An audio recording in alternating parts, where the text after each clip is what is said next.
எல்லாருக்கும் வணக்கம். நான் Hema Subramanian. Welcome to home cooking Tamil.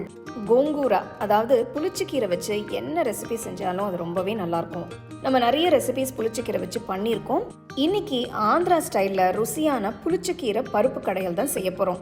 So வாங்க இது எப்படி செய்யறதுன்னு பார்க்கலாம். இந்த ரெசிபி செய்ய நான் ஒரு கட்டு ஃப்ரெஷ்ஷான புளிச்சக்கீரை வாங்கி நல்லா சுத்தமாக க்ளீன் பண்ணி வச்சுருக்கேன்.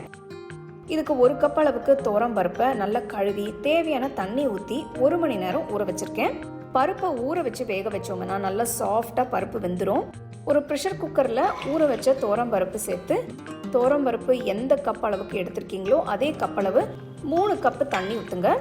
உங்களுக்கு ஊற வைக்க நேரம் இல்லைன்னா நீங்கள் இன்னும் கொஞ்சம் எக்ஸ்ட்ரா தண்ணி வச்சு 4 விசில் அதிகமாக விட்டிங்கன்னா இன்னும் கொஞ்சம் நல்லா வெந்துடும். ஒரு வெங்காயத்தை நறுக்கி சேர்த்துக்கலாம். ஒரு தக்காளியும் நறுக்கி சேர்த்து 3 பச்சை மிளகாய் லேசாக கீரி சேர்க்குறேன். நறுக்கி வச்ச புளிச்சக்கீரையை சேர்த்து ஒரு தடவை நல்லா மிக்ஸ் பண்ணிக்கலாம்.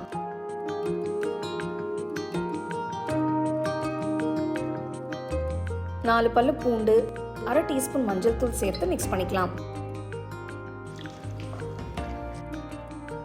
குக்கரை மூடி வெயிட் போட்டு ஸ்டோவை மீடியம் ஃப்ளேம்லேயே வச்சு ஒரு 5 விசில் வர வரைக்கும் வேக விடுங்க.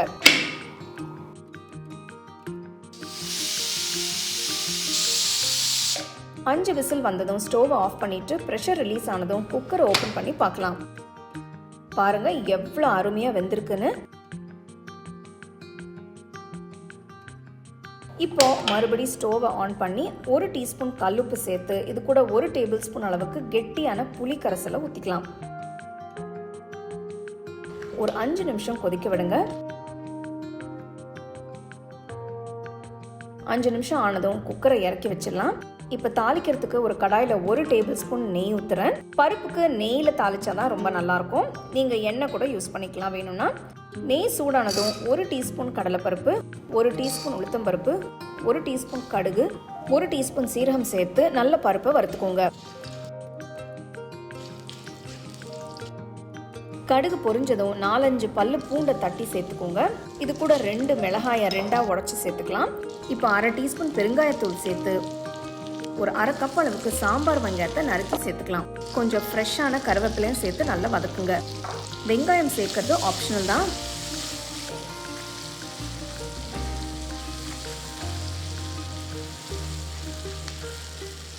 இப்போ குக்கரில் இருக்கிற பருப்பு அப்படியே இந்த கடாயில் சேர்த்துருங்க.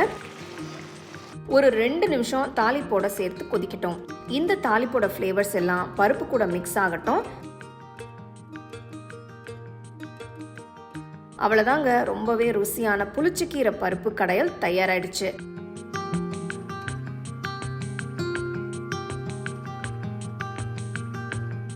சூடான சாதத்தில் இந்த புளிச்சக்கீரை பருப்பு கடையில் ஊற்றி கொஞ்சம் நெய் ஊற்றி சாப்பிட்டீங்கன்னா அவ்வளோ அருமையாக இருக்கும்.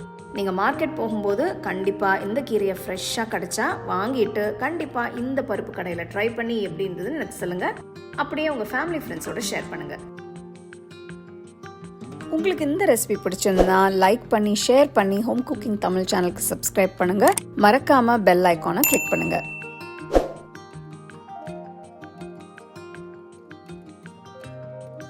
The second edition of the home cooking book is now available on Amazon as well as on shop.homecookingshow.in.